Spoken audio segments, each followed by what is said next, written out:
Ta-da! Welcome. So today I wanted to talk to you about respect. Not the R-E-P-C-T from Aretha Franklin and all that, no. Respect in the context of African culture and African spirituality. And here I can actually finally say African culture, meaning that in all the cultures you can go through, this notion of respect is going to be found everywhere. You're going to find it in most of the African cultures. So for once, I can have this blanket statement of Africa as a whole, Africa as a concept, the similarities between the cultures and the spiritualities. Okay? So respect, from that perspective, respect, the minimum base of respect is not earned. And I know this is like a modern perspective, a Western perspective where he needs to earn my respect. My boss needs to earn my respect. My parents need to earn my respect. Such and such needs to earn my respect. Somebody I don't know, I can't respect this person because they haven't earned it. They haven't shown me that I'm supposed to respect them. Blah, blah, blah, blah. Okay? So, if you want to look at it from an African perspective, respect is supposed to be given. It is not acquired. It is not, you don't need to merit it. It's not based on merit. That baseline minimum of respect is not based on somebody deserving you respecting them. If you need to get rid of that mentality if you want to understand what respect truly is in the African cultural sense. And I know for some of them it can come as a shocker. You may just feel already frustrated talking about, I can't respect somebody just like that. Let me explain. Let me explain. So, for example, there is a baseline minimum respect that is due to your parents. Because they are your parents. Because the two of them came and made it possible for you to be here. Made it possible for you to be here and thinking about all the ways you can disrespect them. Made it possible for you to be here, to be breathing, to be a living human being. Okay? So it has nothing to do with how good your parents are, how wonderful, how much money they have, how much love they're giving you. No, it has to do with the job and the work that we're supposed to be doing is get together and bring you here. And there you are. So mission accomplished to them. And because they accomplished that, you have to respect them. There's a minimum, this minimum of respect that you must have, that you must look at them as, you know, your father and your mother, and have that minimum respect. And that minimum respect shows in the way you talk to them. Not there like screaming all over the place. That's not a way. There's nothing that justifies that you like yelling at your own parents, that you hitting your parents, going physical with them, attacking them, so forth and so on. There's no justification for that. If you disagree with your parents, then you walk away. And even that, when you're disagreeing, there's a way to express your disagreement without starting to yell, without starting to becoming physical or anything like that. You have to know and you have to remember that you have options and words that you can use to express your disagreement, to express the fact that you're not happy, to express whatever emotion you think they're causing in you or whatever, to express whatever you want to express. Okay? But you have to remember there is a way to do it. You can speak to your parents however you feel like it, however you want. That's not how it works. There are cultures and other traditions where people speak to their parents however they can speak to their parents the way they speak to their friends. In some cultures, it's even acceptable for you to slap your parents if they get you angry or upset or whatever. But for the most part, in African spirituality, that is not acceptable behavior. Not rolling your eyes in front of your parents, raising your voice, you know. And give and take that it's understandable that if you're upset, you may have the tendency to raise your voice without even noticing. But you can't get to the point where you start yelling at them, pointing fingers, or getting physical with them. This is not acceptable. And oftentimes, your father may have the right to just, you know, push you back into your place, put you back, maybe snap you out of that phase. Okay? So that's one example. There's a minimum respect due to the people who enable you to be here. Okay? There's also a minimum respect due to people who are older than you. So in the modern sense, you will say, well, I'm not respecting this bum even though he's older than me. I'm not respecting that person because that person is a loser. And because I'm like 10 years old and I have more money or I have more success or whatever it is the case, you may be 25 and you're more successful from your perspective than somebody who's 46. That still requires you to have a minimum respect for somebody who's older than you. And sometimes it goes, even if he's older than you, then just 1 year, by you just 1 year. That's 1 year ahead of you, still. That's 1 more year of experience that you don't have. Okay? And it doesn't matter if this person fits into your idea of success. Okay? In your little judgment glasses, you look at this person, you say, well, you know, this person has 20 years experience more than me, but I'm just going to flip it because I make more money than them. I'm going to treat them anyhow. I'm going to speak to them anyhow. No. For the simple fact that this person is older than you, there's a level of respect that is due automatically. Automatically. And for us, we even say, when somebody is older than you, you start raising your voice or speaking to them in a certain kind of way, they're going to tell you, who do you think you are? You're not my equal. And that's the way I'm translating in French, but from French, but it's not in all, you're not my equal in terms of saying like, I can discriminate towards you or something like that, or, you know, no, it's really to say that you haven't reached the number of experiences, the number of level of experiences that I have. And so you're not allowed to talk to me that way because of that. The simple fact that you have more experience, more lived experience, puts you in a place where respect is automatically due to you. And within the culture, there is this. This is something that's being trained and learned. So you learn as a child when your older brother tells you, "Go, can you please get me some water?" And then you can be there. Well, you know, why am I getting the water? No, because you're the younger one. You go get the water, and don't complain to me because I've been getting the water for my older brother. I've been getting water for my older cousins. I've been getting water for my uncles, for other people before me. And once you reach my age, there will be children that will come to you and when you say, okay, time for them to go fetch the water. And this is not to say, well, you know what, the younger people being used or abused or blah. No. It's about you learning to serve and then accepting to be served later on. This is a learning process. It's not meant to oppress anybody or to look down on anybody. You know, when you grow up, you will have that responsibility to teach the youngest that, you know, service is part of your life. You can't just be, oh, I'm just going to be by myself. I'm not fetching water for nobody, and so I'll just fetch the water I need myself, and I don't need nobody. That is not the mentality.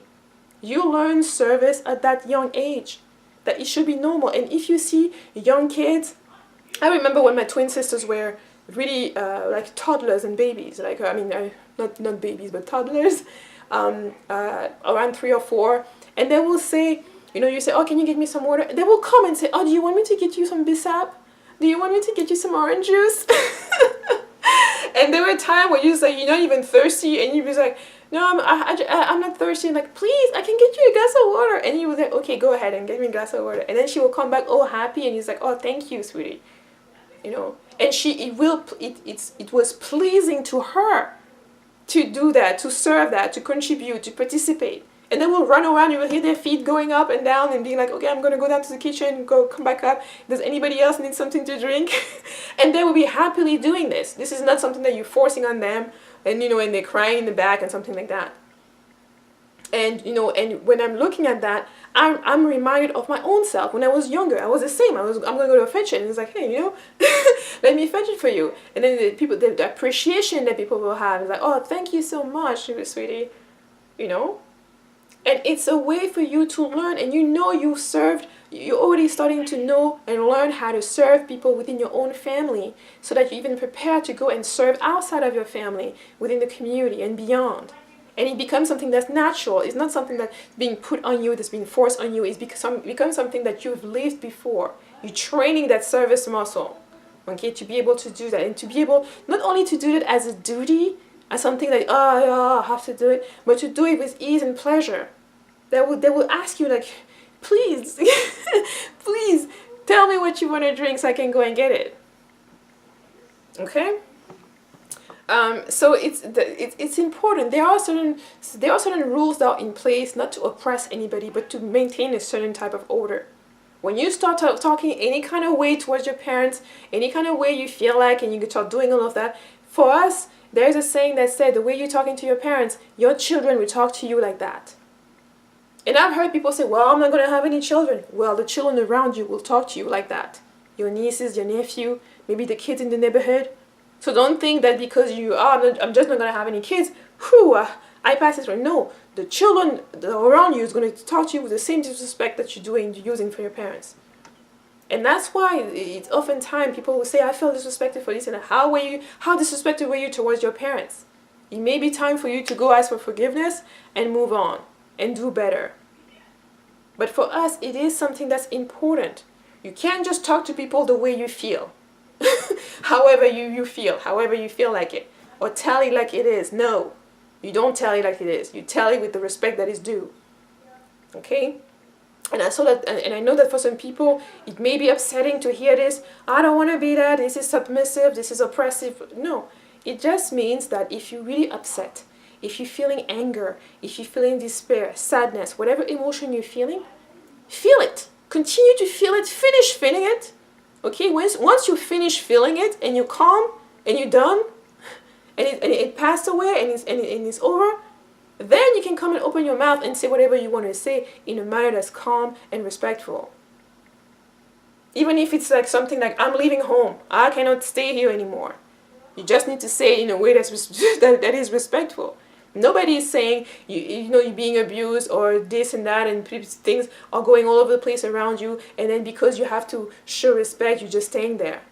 No, it's just saying that when you're expressing your disagreement, when you're talking about what you don't like, what may be hurting you, what make you be feeling, what may make you feel sad, that you do it in a way that is respectful. That's all.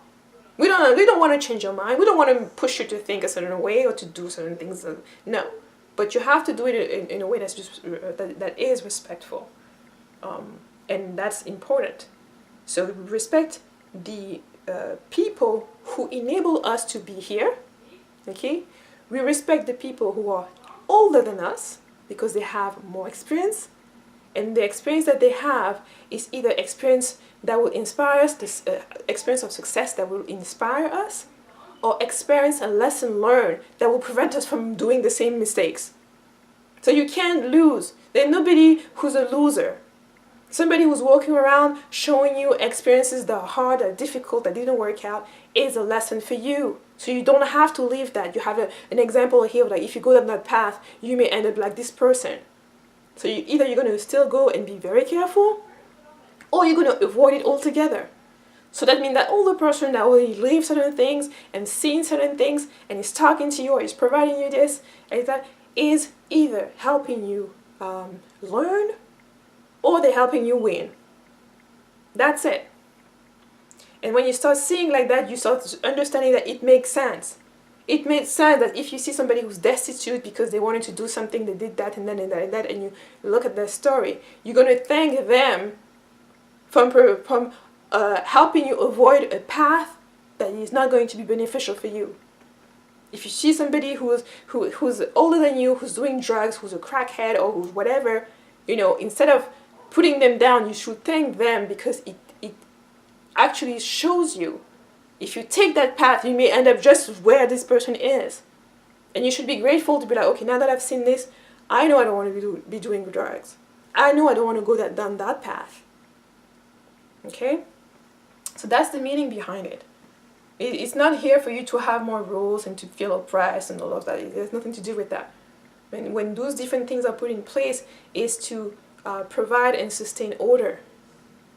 When people start talking anyhow, however they feel, if I feel good, I'm going to be doing it. When I don't feel good, I'm yelling at you, I'm doing this and I'm doing that, then everything is going all over the place. There's no order, no structure. The children speak to their parents however they like. The parents going to do all the different things. It's going to be complete chaos.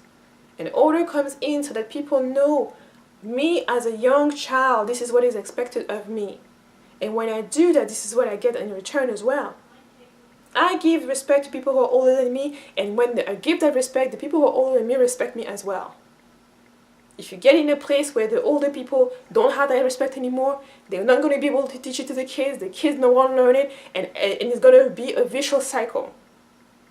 So I think this is something that you may want to consider, to start teaching this to your children if you think this is something that's helpful, to start doing it yourself even, and to kind of train your mind to stop judging people. Judging people for the way they're living, for what they're doing, for what is not the measure of success to you, and judging them for the lifestyle, for this or for that. When you stop and you just say, okay, I'm going to give them respect because they are the children of somebody. I'm going to give them respect because that person is older than me.